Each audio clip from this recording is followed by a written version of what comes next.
How are you doing? I'm doing pretty good. How you doing? Good. Good. Yeah.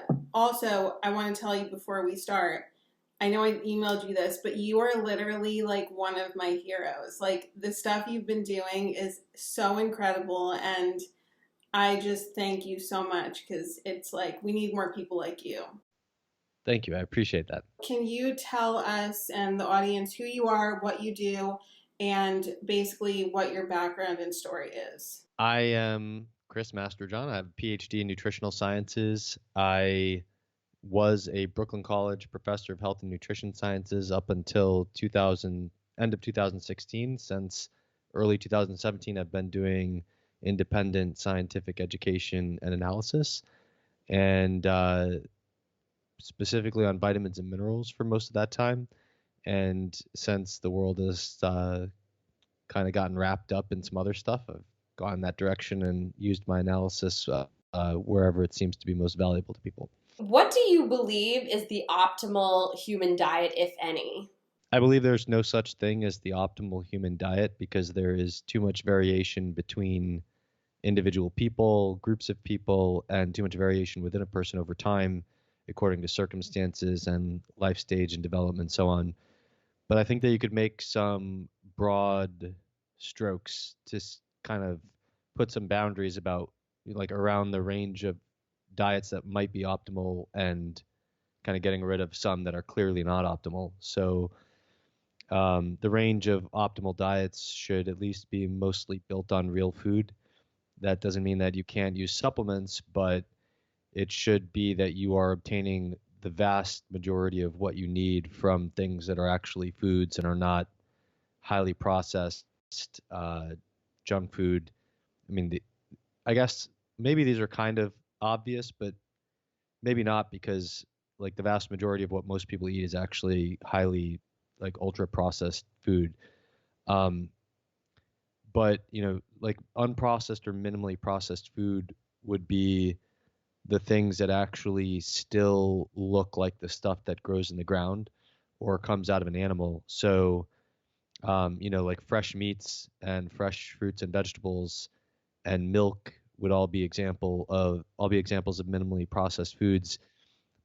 Actually, according to the technical definition, bread and cheese would be examples of processed foods, and that's because if you look at bread, it really doesn't look anything like wheat berries as they're growing in the ground. If you boiled wheat berries, and there are some cultures that do that and just like mix it with spices, cinnamon or whatever, um, that would be minimally processed. But the bread that you buy at the store is probably falling into the category of ultra processed because the distinction between processed and ultra processed, and actually I think most people think of as junk food is ultra processed. Um, that means that you haven't just like ground something up or mixed together culinary ingredients like you would bake at home, but you've also added things to it that like just straight up don't exist in nature. So things that modify the texture or modify the flavor that are synthetic and are not found in nature. And interestingly, you could regard synthetic vitamins that are fortifying, so like white bread at the store um, is very ultra processed, but even a lot of the nutrition in it is also ultra processed ingredients because just like there are synthetic chemicals that are added to alter the texture and flavor of the bread, there are also synthetic nutrients that are added to the bread. And so like um, if you're eating a lot of white bread and you're eating a lot of like cheese product, and then you're eating like chips and fries and stuff on the side of that, then you're probably actually getting most of your vitamins and minerals like as a synthetic product in an ultra processed food. So I think that like if that's more than a small fraction of your diet, that's sort of clearly outside the bounds of the range of optimal human diets. So getting I think some processed food is fine. Like according to the technical definition, bread and cheese could definitely be large components of a healthy diet. And in fact, there are some traditional cultures, like in the Swiss Alps, for example, who did phenomenally well on a diet that was mostly bread and cheese. But their bread and their cheese were phenomenal bread and cheese and were nothing like what you get at the store. Um, so if you're not making your own bread, or you're not like special ordering it from a farm that no one in your circle of friends has ever heard of because you found it on a website that was dedicated to, delivering real food, like myrealfoods.com has some of these things, and there are many other ways you could do that. Then bread and cheese probably really shouldn't make up a whole, that much of your diet if you really are buying it all at the store. And then I think another thing is that would stand out is you have to, I would say you want your diet diversified in animal products, diversified across the parts of the animal. So skinless, boneless chicken breast would be kind of outside. A diet that is mostly skinless, boneless chicken breast would be very outside the range of optimal diets.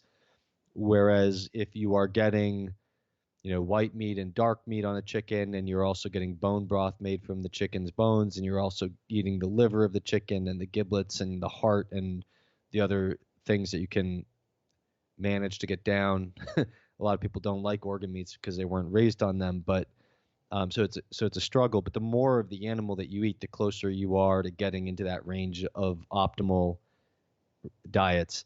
And then I want to say that I don't think you have to diversify across all the plant foods to necessarily be in the range of optimal human diets. But if you're not putting much thought into it, you really should diversify across the range of plant foods. So, eating, like if the main plant that you eat is a whole grain, you're probably going to be in some serious trouble nutritionally, because whole grains do have important nutrients, but they don't carry the full spectrum of nutrients. There are some that are more balanced. You could probably get away with like lentils and potatoes being your main foods, but if you're not studying nutrition, you don't really know like which foods have better nutritional profiles than others. You really should just try to diversify across leafy vegetables, whole grains, tubers, nuts, seeds, beans, etc., and just try to eat a mix of those, because that is going to get you much closer to a nutritional profile that is balanced than you would if you were just eating one of those things.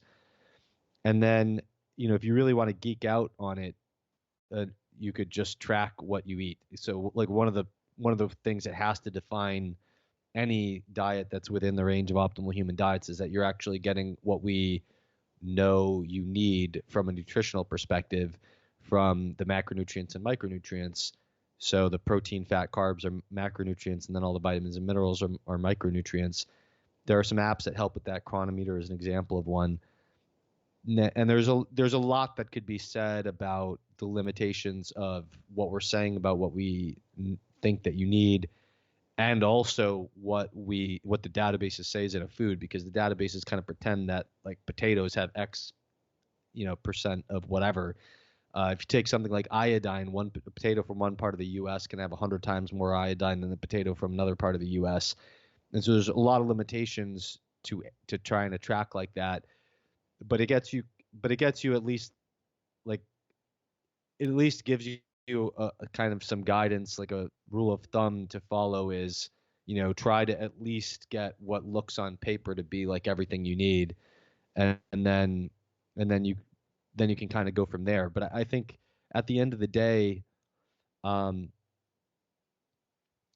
even if you follow all these principles, there are just certain things in your genetics, or certain things in the circumstance you're facing in life, um, or certain things about you physiologically that can just make you require other things. And so I think it's very important to study enough about nutrition to know what the signs and symptoms of a deficiency or a toxicity or an imbalance are, and how you might need to tweak your diet if you're trying to eat what seems well within the range of optimal, and yet something's still wrong with your health.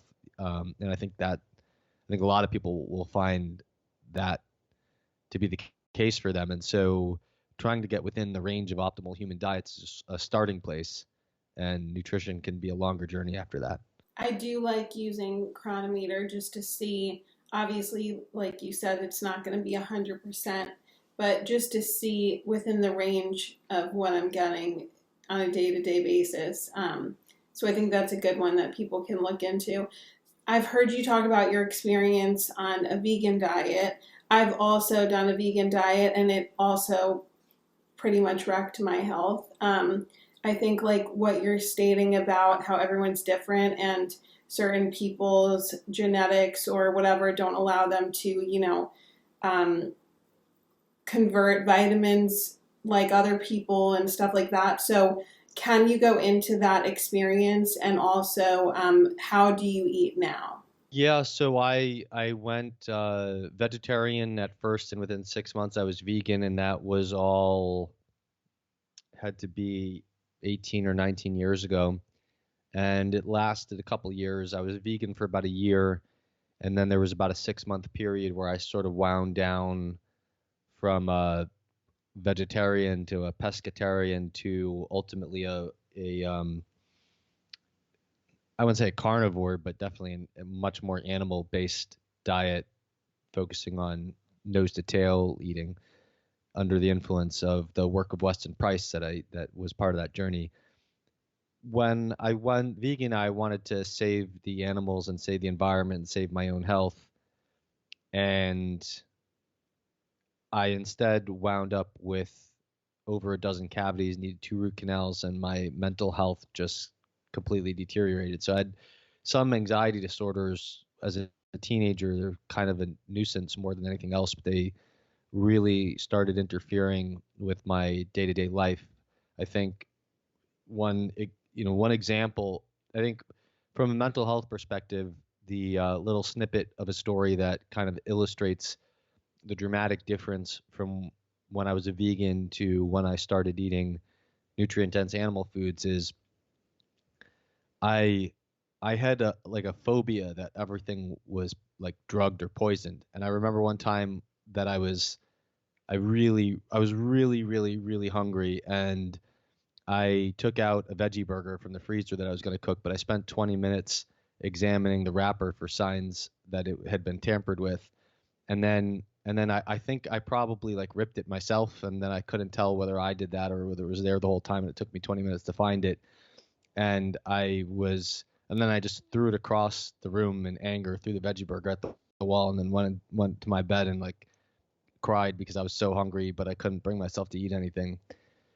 And then I originally discovered the work of Weston Price because I was working in a dining hall as an undergrad, and my boss was real into Weston Price. He was a raw milk drinker, and he gave me a pamphlet about raw milk that was produced by the farm in New Hampshire that he got the milk from.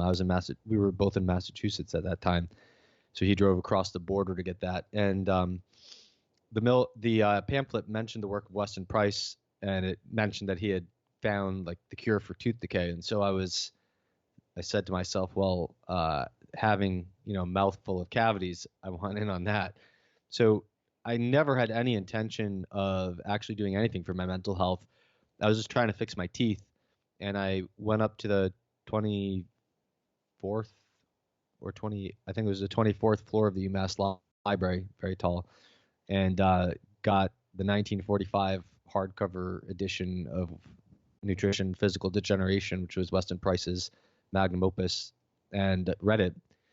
And that book was basically the catalog of his travels around the world during the time of the nutritional transition from traditional foods to modern, what he called the displacing foods of modern commerce, such as white flour, white sugar, white rice, syrups, and canned goods. And one of the key points in this book is that tooth decay, as well as all physical and he did write a little bit about mental degeneration, although it wasn't his main point. But basically, physical degeneration followed this transition onto these common foods that, in retrospect, like looking back, even a lot of vegans would say, well, obviously a vegan diet based on white flour, white sugar, syrups, canned goods, and white rice is not an adequate diet. So that particular part, I think, is not surprising anymore, although that's because we've learned a lot. Like back in that day, it was, people, especially before they discovered the vitamins, people had no idea why like a diet of like white, Wonder bread covered in lard and sugar with some coffee wasn't a good breakfast. Like it just went whoosh, because we didn't know enough. But the other point that Price made was that all these groups, they didn't just eat from their surroundings, whatever. It wasn't that they were healthy just because they didn't have the displacing foods of modern commerce, but what they actually had was very well developed bodies of wisdom about what to eat. And what they ate was different across all the world, but there were commonalities, and one of those commonalities was seeking out nutrient dense animal foods. And Price broke down 4 categories of them. They were those like each group, even though they didn't all eat the same thing, they all specifically prized at least one, if not 2 or more foods in these categories, or categories, 2 or at least one category out of the 4, if not 2 or more. And so those categories were small. They were egg yolks and organ meats he put together, and full fat dairy was the second. The third was the animal life of the sea, especially shellfish, and the fourth was small insects or frogs. And if one thing to note is that with real small animals, you're sort of automatically eating nose to tail. So if you're, if you're going to eat insects, you're probably eating like everything. And so not every group ate insects, but they ate from at least one of those categories and specifically prized them. And so the impression that had on me was that obviously I wasn't eating any of those foods as a vegan, but also most of the omnivores that I knew were not eating richly from those foods, and even I hadn't been before that. And so, not like there are certainly people that eat shellfish, and there are, certainly dairy has its place in our culture, but organ meats are very rarely consumed. Even shellfish are, some people eat them, but they're not like, a staple in most people's diets. Obviously, the small animals are like the frogs and insects. No one eats, and even dairy. Even dairy and eggs. Like dairy is generally stripped of all its fat, pasteurized to destroy a lot of its proteins, and just otherwise like modified highly by the time that people consume it. And even adults, I think, children consume a lot more dairy in our culture, and then dairy consumption kind of wanes off for adults, unless it's on pizza, or in other baked goods. And and even eggs, like eggs have kind of gotten a bad reputation in our society because of their cholesterol content. And so generally people eat more eggs if they don't care about their health. And if they do care about their health, they're trying to eat like hipster white, egg white omelet type things. Or the fake plant-based eggs. Plant-based eggs, oh my. So, so this really like kind of sketched out how my diet was about as far from the optimal diet as possible, and most other people I knew were just like a little more in the direction of the optimal diet, but not really in it. And so anyway, so I changed my diet according to the principles that I learned from Weston Price. And remember the story I told you a few minutes ago about the veggie burger. So I found myself a few months late, and I was just trying to fix my teeth, not my mental health. I found myself a few months later working. I was working as a dishwasher in the dining hall. I was also responsible for like putting stacks of plates out and stuff like that. And so I see this guy pick up the stack of plates and take a plate from the middle. I walk away, and I make fun of that guy in my head, and I'm like, why didn't the guy just take the plate from the top? Like, what a nut. And then I'm like walking like ho hum, yeah, made fun of a nutcase. And then like 30 seconds later, I'm like, wait a second. And then I remembered that like if a few months before that, not only did I do that every single time I grabbed the plate, but it was like absolutely the least neurotic thing that I did around my food. And even I would even spend 20 minutes trying to pick out a glass that was clean enough for me to drink out of. And I was the one washing the glasses, like I was a dishwasher, you know? And, and so, and at that point, I realized that my mental health had undergone a revolution, and it changed so dramatically that I just forgot how bad it was a few months before that. And not only did I forget, but like even the like minimally neurotic things that I saw in other people just seemed so foreign to me at that point that it was like I had become a new person. And and something same thing happened with my teeth, but uh, that's the gist of that story. That's amazing. Yeah, I feel like there's so much that I've seen lately about, I mean, luckily because there's YouTube and these platforms that people can get great information out to the masses as opposed to just typical media and stuff. And I see a lot of things lately about certain ways of eating helping people even with schizophrenia and bipolar and major depression and stuff like that. And I think a lot of people are so reliant on medications that sometimes they just don't even think that that could do anything for them, but it can have such a profound effect like it did for you. So there's been so much talk lately about vegetable oils. What's the deal? Has there? Um, where on Twitter?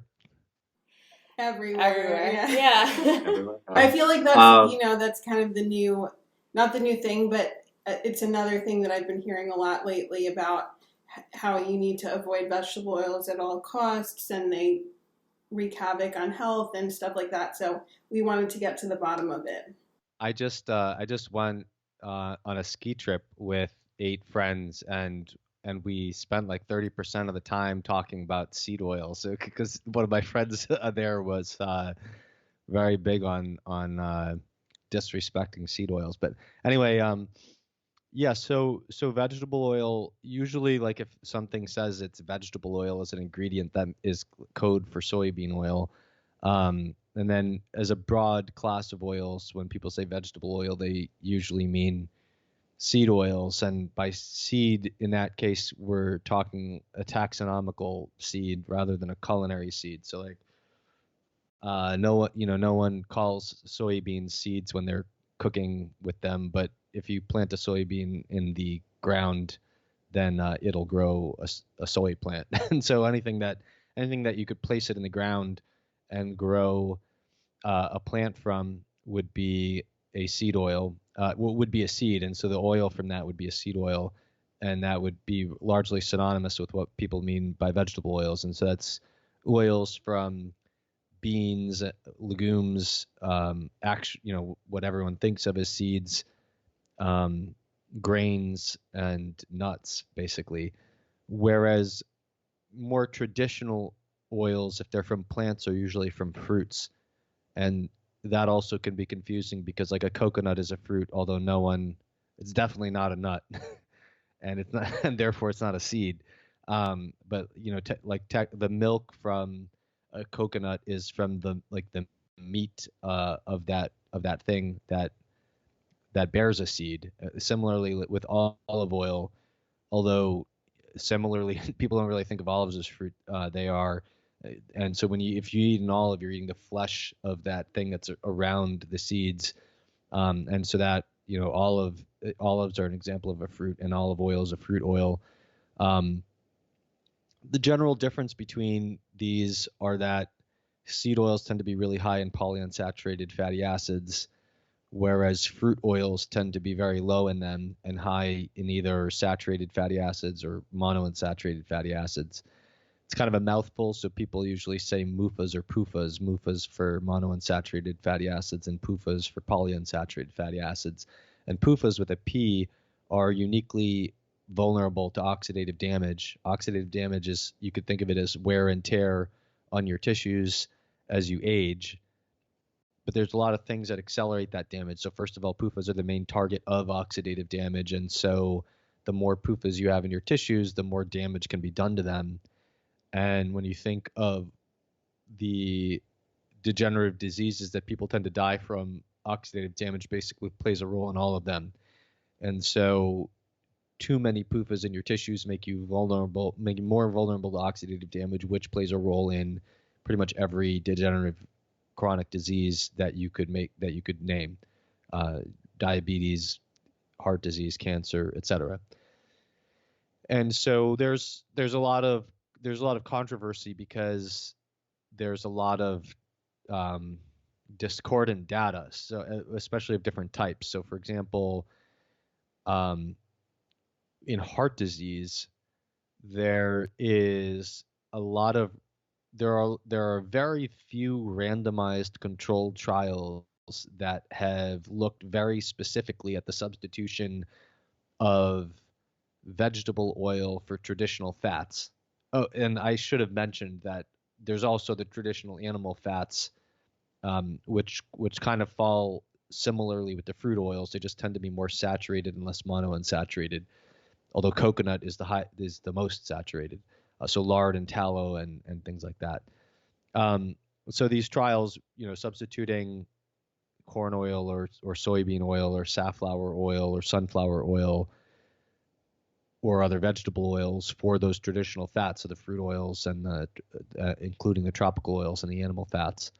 Only 6 of them out of over a dozen were actually like single factor interventions.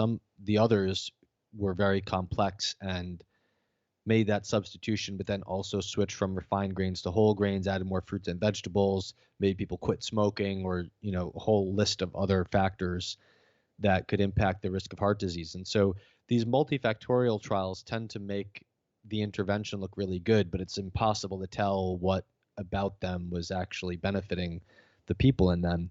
The single factor trials are kind of a mess, but they basically look like eating vegetable oils is somewhere between useless for your health and terrible for your health. And then there's observational studies that just look at correlations in the population, like people who eat more vegetable oils, what happens to them. And those tend to make vegetable oils look very good, but no one was doing any of those until the 1990s. And by the 1990s, people were basically being preached to eat vegetable oils for their health for decades. And I honestly think that when you have like universal, well-established public health recommendations about something, it's like impossible to separate something like that is included in the recommendations from what some people term the healthy user bias, which is that people who are healthy for other reasons will tend to also do that, and it's not that's causing their health. I think another way to think about that in psychological terms is just following recommendations generally is going to correlate with conscientiousness and agreeableness. So if you are high on agreeableness and conscientiousness, you're basically going to follow all the recommendations because your agreeability makes you think that those are right. You're not the skeptical person or the person that's going to argue about anything. So if you're told that vegetable oil is healthy, you'll believe it.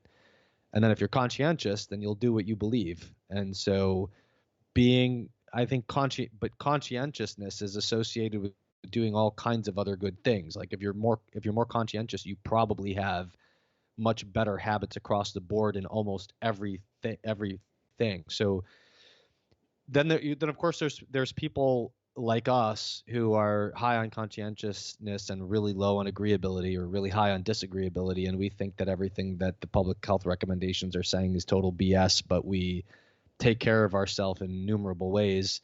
And there's probably some things that we share in common with other people, like we probably are all more active than unconscientious people and stuff like that.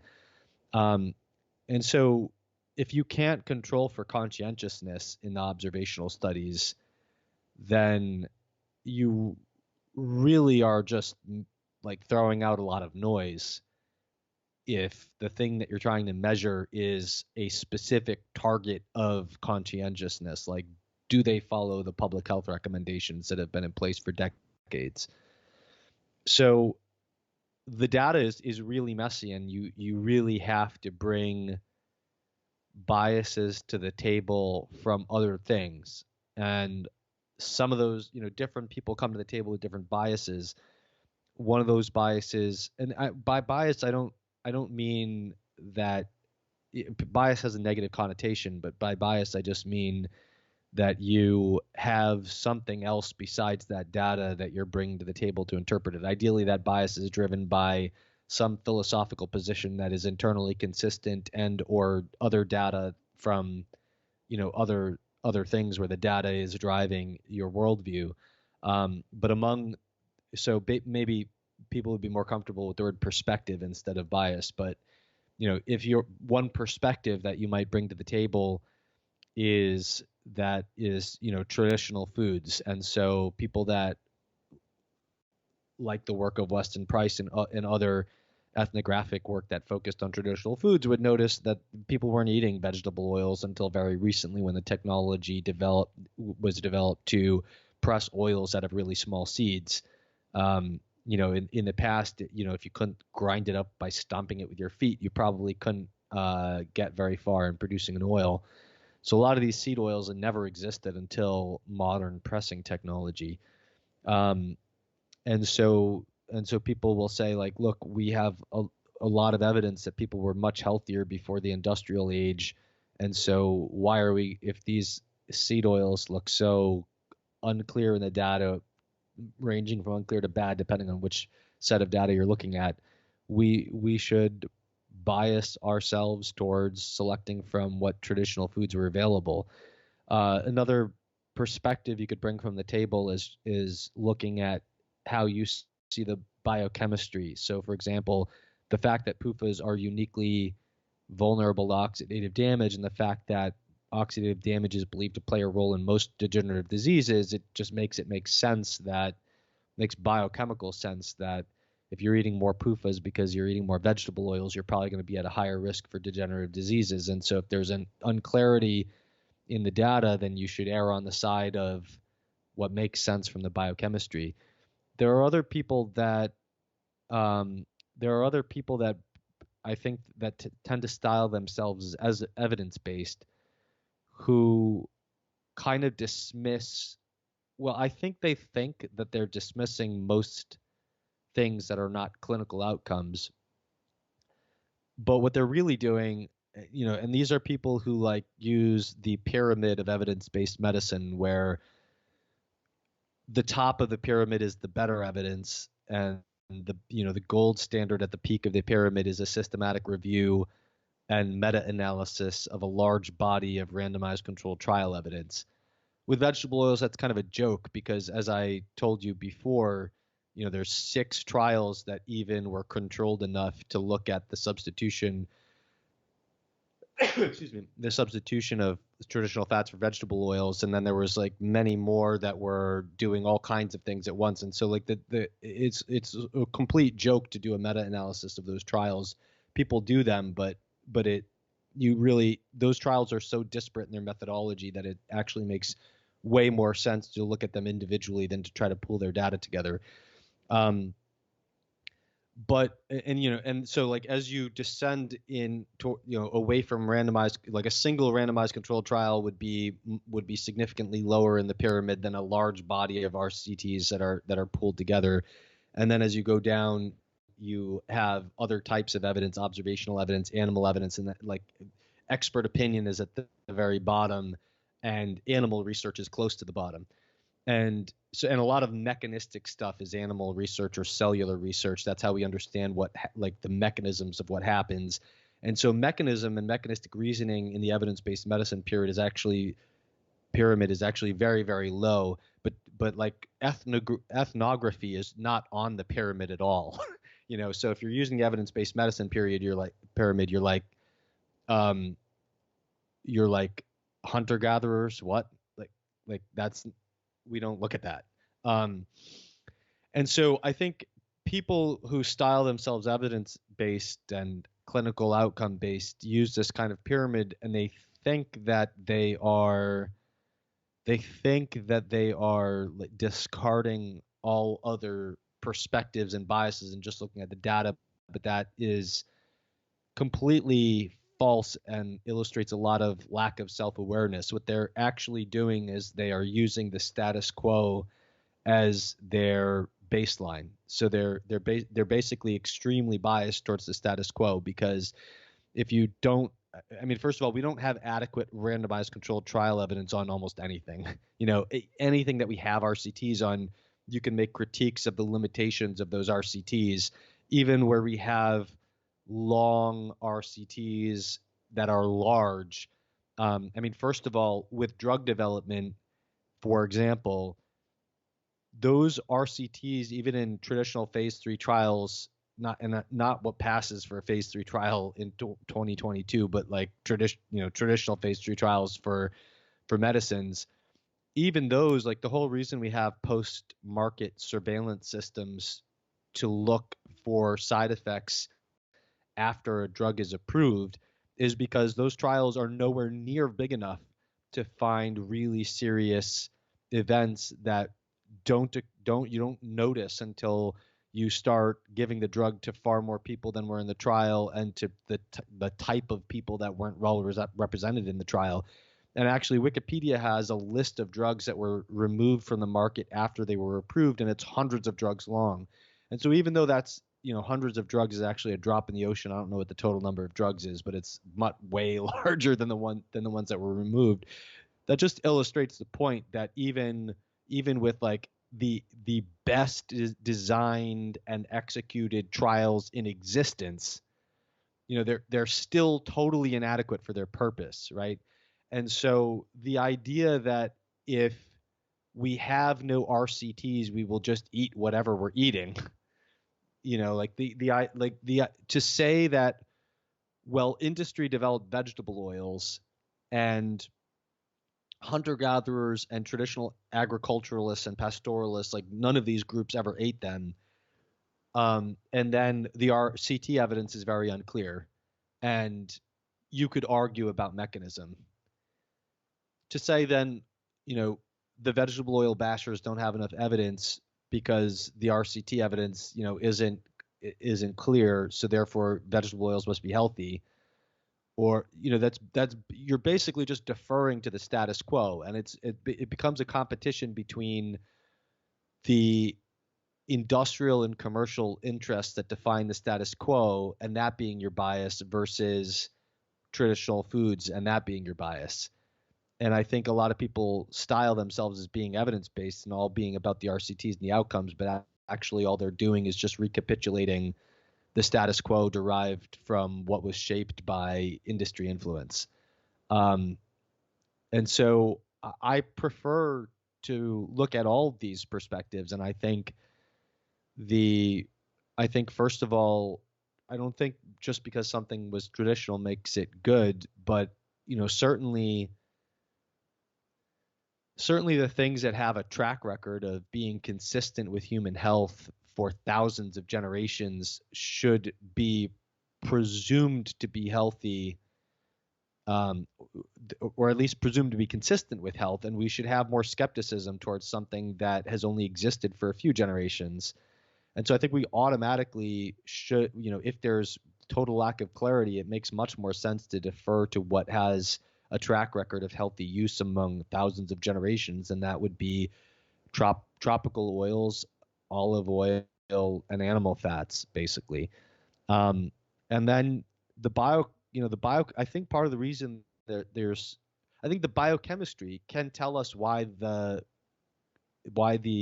other evidence could be so messy, and that is that PUFAs don't cause oxidative damage. They are the target of oxidative damage. And what that means is that you don't automatically have more oxidative damage because you ate more PUFAs, but there are many things that cause oxidative damage. Aging is one of the things that causes oxidative damage, but you will accelerate that dramatically if you have a disease state, something like diabetes, for example. A chronic disease will dramatically elevate that oxidative damage. If you're a smoker, that will dramatically elevate that oxidative damage. If you're a drinker, that will dramatically elevate that oxidative damage. If you get too much sunlight, sunlight is very important, but if you get so much that you burn, then certain things like macular degeneration or skin cancer, those are driven by this sunlight making oxidative damage in the surface tissues of your body, and that oxidative damage the PUFAs are a primary target. And so I think part of the problem here is that you can eat vegetable oils for a long time, and if you have low levels of oxidative stress, you're not going to necessarily suffer from them. But if something changes, then all of a sudden you have years of accumulating PUFAs where you now are, much more likely to cross that threshold into a disease state when the triggers for oxidative stress have now manifested themselves in your life. And I think it's quite silly to disregard that when aging is one of those triggers. I heard your podcast episode with Stephanie Seneff, which was incredible, and we'll link the podcast, your whole podcast below. How she's an expert on glyphosate and everything. What is glyphosate? Like a broad overview, at least, of it, and why should we be concerned about it? So glyphosate is the technical term for the chemical that is marketed as Roundup. It's a Monsanto product, and it's an herbicide, and it is sort of like a part. It's sort of part of the suite of products in the Monsanto ecosystem that is meant to be compatible with Roundup Ready crops, which are genetically modified to not die when sprayed with Roundup. And so the selling point of Roundup is that if you grow Roundup Ready crops, then you can spray the Roundup on them and you'll kill the herbs, but you won't kill the plants. And that's sort of a lot more convenient than trying to put the right dose of herbicide in on the weeds that you're trying to kill, and not try to get too much herbicide on the plants that you're trying to grow right next to them. And that's also for Monsanto, that's sort of like a convenient way to make many crops Roundup ready and just make them patentable, because otherwise you have to be trying to have like a creative solution for something. So like, it was quite a bright idea to make golden rice and solve vitamin A deficiency in the developing world by making rice have beta carotene, which is a precursor to the form of vitamin A that we need in the body. That was like remarkably creative, and I guess it was even more creative to get around the question of like, why don't they just grow sweet potatoes or carrots or something like that? But there's only so many creative ideas that you can invent to patent a crop, and it's kind of hard to come up with ideas to solve problems of like why all the corn that Americans eat should be genetically modified for something, because what problem are we solving? And so Monsanto came up with a rather bright idea that if the solution you're solving is that you can now spray unlimited quantities of Roundup on it and more conveniently spray herbicide on it, then actually you could take every plant and make it Roundup ready. Now you can patent it.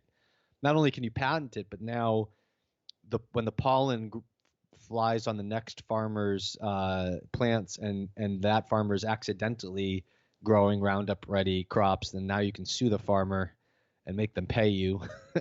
And so the problem that you're solving is people couldn't use enough of your herbicide, and so now you also sell all the herbicide. So it's a very clever kind of like Microsoft style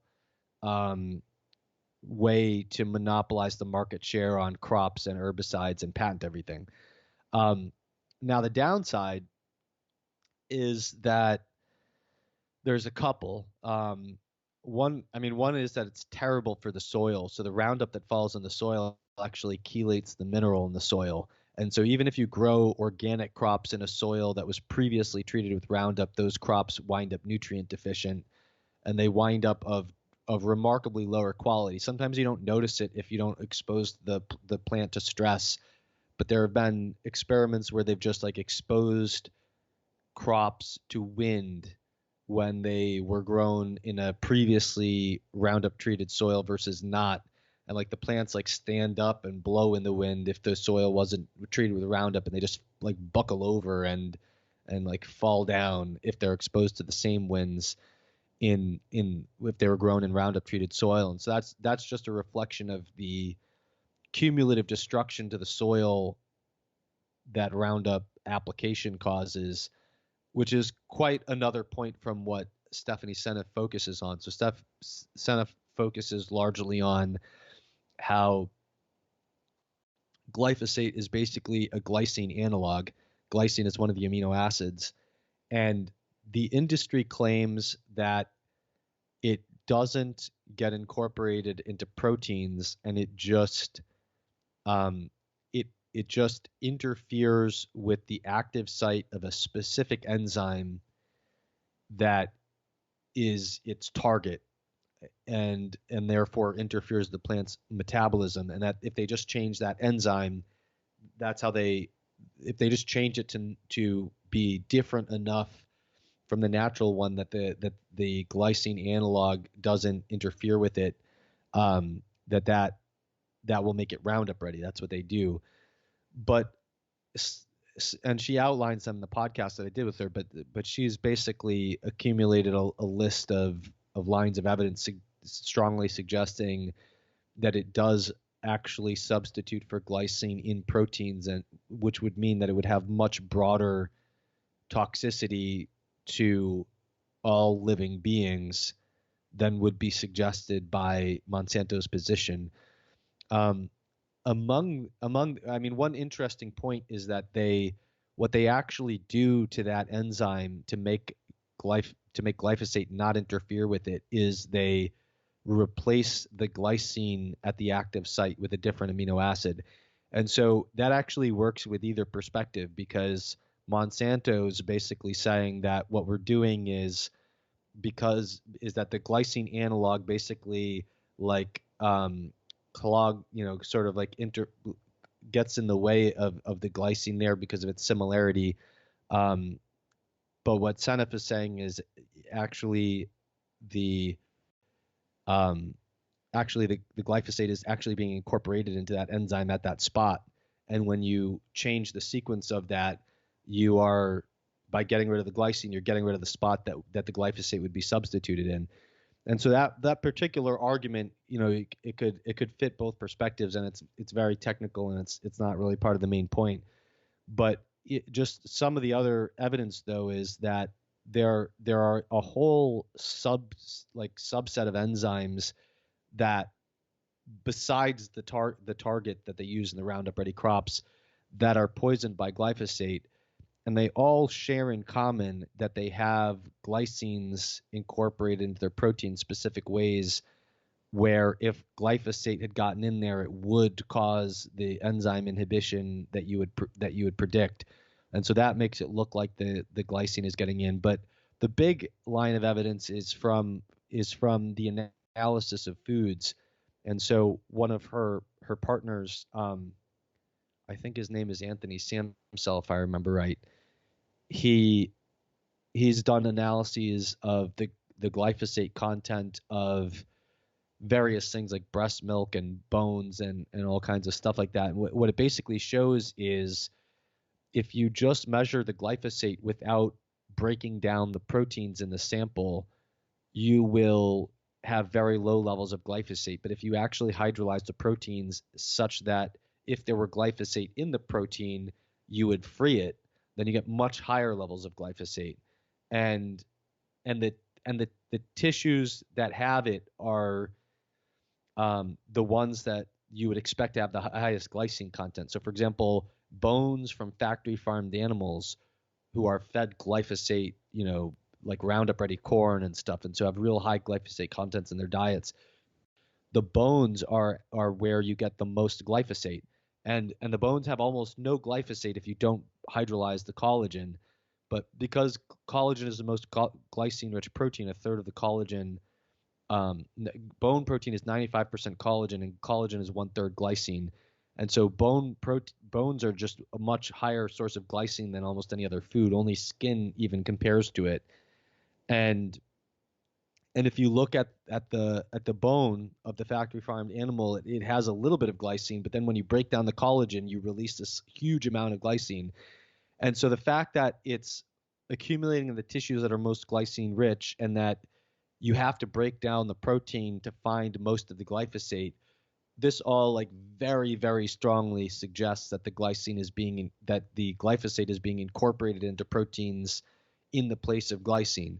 And that if that's true, and it very much seems to be true, I mean, the evidence very strongly leans in that favor, in my view, then that means that glyphosate has all kinds of toxicity to all kinds of things. And you can sort of speculate your way, or reason, mechanistically reason your way through what you would expect that toxicity to be. And I'm not the best person to ask about this, but Stephanie Seneff, she has a book, Toxic Legacy, that I haven't gotten a chance to read it yet, but where she kind of outlines her thesis. But she has basically analyzed all proteins and found what she calls glyphosate susceptibility motifs, which means we can look at the primary sequence of this protein and we can reason that this is probably going to be inhibited by glyphosate, and then you can kind of map out this sort of like many targets of human physiology that you would expect to for it to play a role in targeting. But the bottom line is that it would be good to try to avoid glyphosate.